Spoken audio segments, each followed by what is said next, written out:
Ahoy, Swabbies! What's a pirate's favorite programming language? You think it'd be R, but actually it's the C. Ha, just kidding, it's R.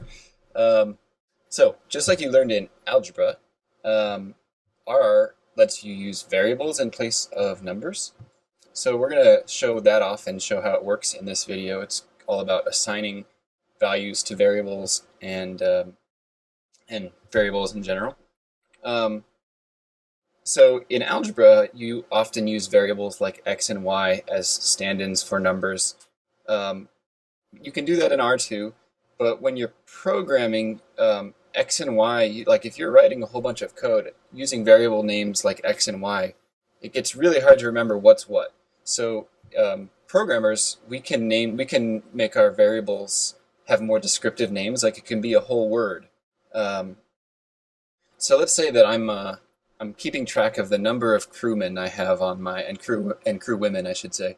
So I'm keeping track of the number of crew that I have on my ship, the Outlier, and I want to store that in a variable. So I could do something like this.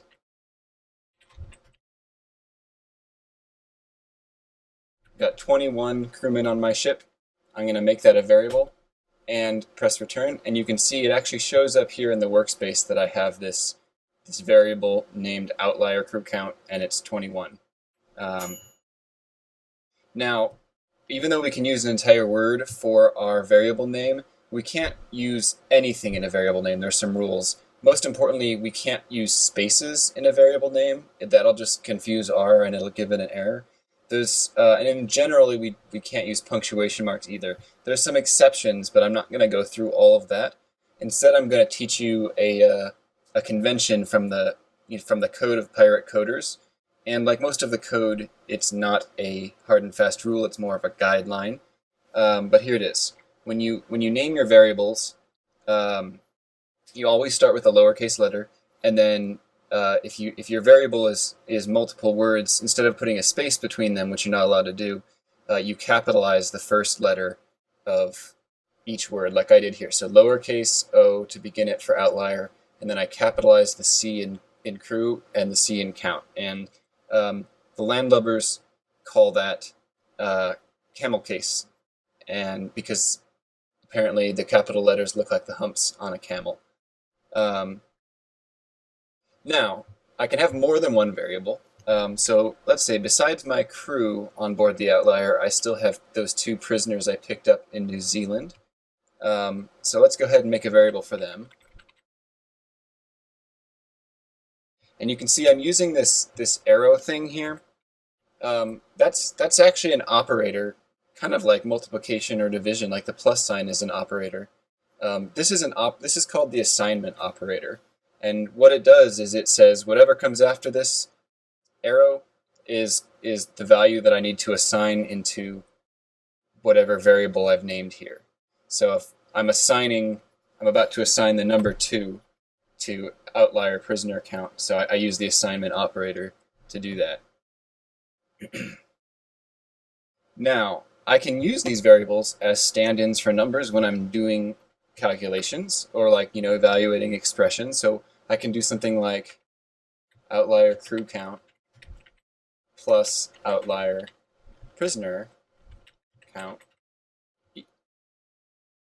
and it'll add them for me. I can also assign a variable an expression, and by that I mean I can name a variable, like say 2/3 of my crew have beards, and I want to keep track of that. Or let's name it number of beards. But instead of having to figure out what that number is and then assigning that number to number of beards, I can just put my expression to calculate it right there. So I've got 21 crew members. Actually, let's use the variable.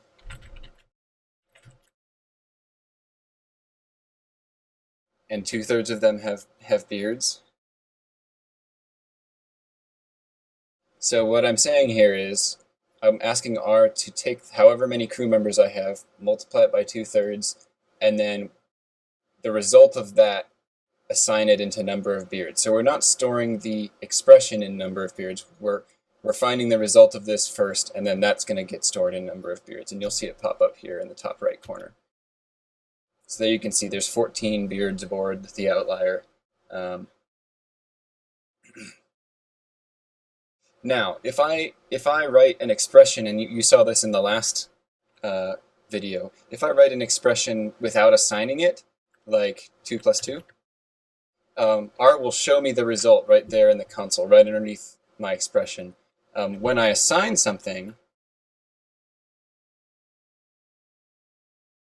like this, ARRR does not actually show me the result in the console because instead of printing it out on the screen, it's going into the variable. So I won't see results here unless I ask for them. However, what I can do is I can type in the name of the variable,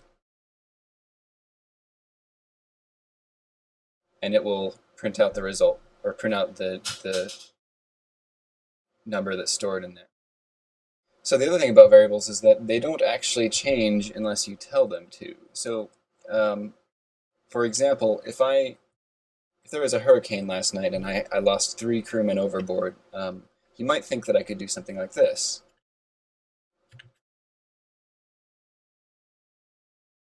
And indeed, if I subtract 3 from my 21 crew members, now it shows me 18. But outlier crew count is still 21, because we didn't actually change the number in that variable. See, it's still 21. So in order to change the value of a variable, particularly if we want to update some number to be something, update the same variable to be something new, we actually need to do the math and then assign the result back into that variable. So what that means is that if I want my outlier crew count to be updated so that now it stores 18 instead of 21, I need to do something like this. So I need to assign this the value of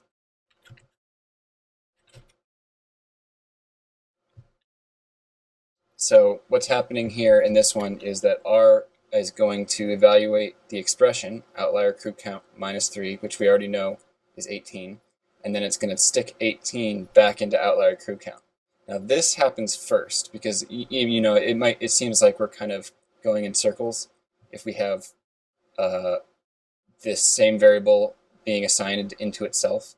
But it turns out that in ARRR's order of operations, the assignment operator comes last after everything else. So it's always going to do this first, outlier crew count minus 3, and then whatever that comes out to gets assigned back into outlier crew count. So if you watch up here in the top right, you'll see as soon as I press return, outlier crew count will change to down to 18. And there it goes. So now, and again, I can say outlier crew count, and it'll print out that result. Now, that did not, you'll notice that none of the other variables changed when I made that update. So now number of beards is wrong, or at least it could be wrong. So if I look at number of beards, it's still 14, but I lost 3 men overboard last night, so we might think that maybe now I have fewer beards aboard. And it turns out that if I want number of beards to be updated, if I want to change that variable, I need to, now that I've changed outlier crew count, I need to reassign number of beards to reflect that change. So there's a trick in ARRR where I can press the up arrow on the keyboard, and it'll take me up through the previous commands that I've typed in, and this saves you a lot of retyping. So I just pressed up until I got number of beard to the line where I typed number of beards. And now that outlier crew count has changed to 18, if I evaluate this expression again and reassign it into number of beards, it's going to be a different number. So there you go. I press return, and now number of beards is 12.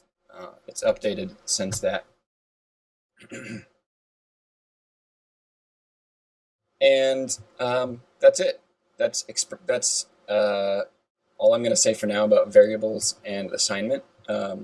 It's actually, I should say one last thing in that there's 2 assignment operators in ARRR. I'm going to try to show you the one that I've been showing you here, which is this little arrow. But you can also use the single equal sign. But I'm going to try to avoid that. But if there's a good chance that if I accidentally type it in somewhere, I'll make that mistake. If I do, don't worry, it's exactly the same as the arrow pointing left.